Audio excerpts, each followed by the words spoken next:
அனைத்து தமிழ் நெஞ்சங்களுக்கும் ரசி அறுசுவையின் அன்பான வணக்கங்கள். இன்னைக்கான உங்களுடைய மோட்டிவேஷனல் லைன் என்னன்னா, நீ யாரையாவது ஏமாற்றி விட்டால் அவர்கள் ஏமாந்து விட்டதாக அர்த்தம் இல்லை, உன்னை அளவுக்கு அதிகமாக நம்பி இருக்கிறார்கள் என்று அர்த்தம். இன்னைக்கு நம்ம சேனல்ல பார்க்க போற recipe meal maker butter beans போட்டு ஒரு சூப்பரான பிரியாணி தாங்க. சட்டுன்னு செய்யற மாதிரி வாங்க எப்படி செய்யறதுன்றத பார்க்கலாம். அதுக்கு நான் ஒரு மிக்சிங் பவுலில் 2 கப் போல் வழக்கமாக சாப்பிட்ற பொன்னி அரிசி தாங்க எடுத்திருக்கேன். அதை நல்லா வாஷ் பண்ணிவிட்டு ஒரு அரை மணி நேரம் போல் ஊற வச்சு எடுத்துக்கோங்க. ஒரு மிக்சிங் பவுலில் கொஞ்சமாக நான் தண்ணி எடுத்திருக்கேன். நார்மல் பச்சை தண்ணி தாங்க. 100 கிராம் போல் மீல் மேக்கர் சேர்த்துக்கலாம். இப்போ இது நல்லா ஊறட்டும். ஒரு 20 to 30 மினிட்ஸ் நல்லா ஊற வச்சுருங்க. இதையும் கேஸ் ஆன் பண்ணி குக்கர் அடுப்பில் வச்சிடலாம். பிரியாணி செய்கிறதுக்கு தேவையான அளவு எண்ணெய் விட்டுக்கோங்க. கூடவே 1 டேபிள் ஸ்பூன் போல் நெய் சேர்த்துக்கிறேன்.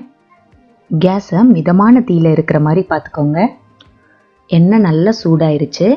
2 துண்டு பட்டை, 2 போல் பிரியாணி இலை, 2 ஏலக்காய்,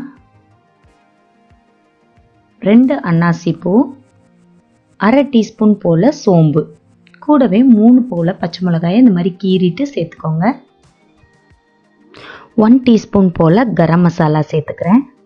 இப்போ இது எல்லாத்தையுமே சேர்த்துட்டு ஒரு வாட்டி நல்லா கலந்து விட்டுருங்க. கொஞ்சமாக நறுக்குன கொத்தமல்லி, உங்களுக்கு புதினா வேணும்னா கூட சேர்த்துக்கோங்க. 3 போல் பெரிய வெங்காயத்தை நல்ல நீல வாக்கில் நறுக்கிட்டு இப்போ இதையும் அதோட சேர்த்துடலாம். நீங்கள் முக்கியமாக கவனிக்க வேண்டிய ஒரு விஷயங்க, பிரியாணி செய்யும்போது வெங்காயத்தை எவ்வளோ தூரம் வதக்குறீங்களோ அந்த அளவு உங்களோட பிரியாணியோட டேஸ்ட் இருக்கும். இதை மறந்துடாதீங்க எப்பயுமே.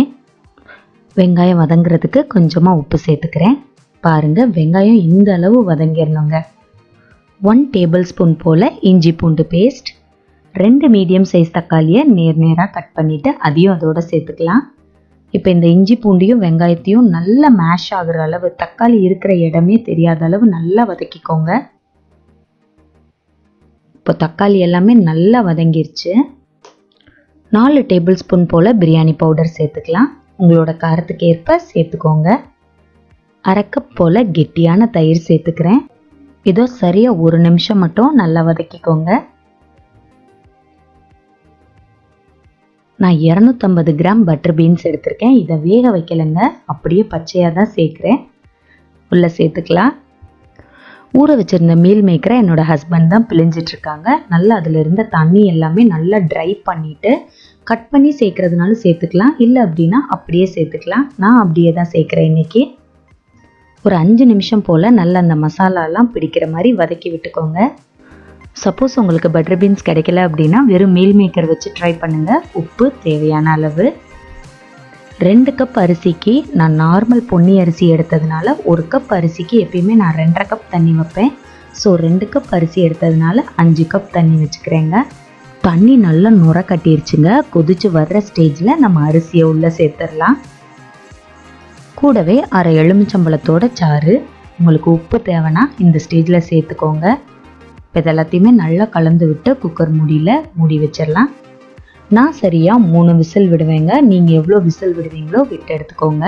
இப்போ எனக்கு கேஸ் எல்லாமே ரிலீஸ் ஆயாச்சு. பாருங்கள், நம்மளோட பிரியாணி சூப்பராக ரெடி ஆயிடுச்சுங்க. நல்ல உதிரியாக இருந்துச்சு. பாஸ்மதி ரைஸில் நீங்கள் ட்ரை பண்ணணும்னு நினச்சிங்கன்னா 1 கப் ரைஸுக்கு 1.5 கப் தண்ணி வைங்க, சரியாக இருக்கும். நம்ம சேர்த்த பட்டர் பீன்ஸ் எவ்வளோ சூப்பராக வெந்துருச்சு பாருங்கள். நல்ல மாவாக இருந்துச்சு.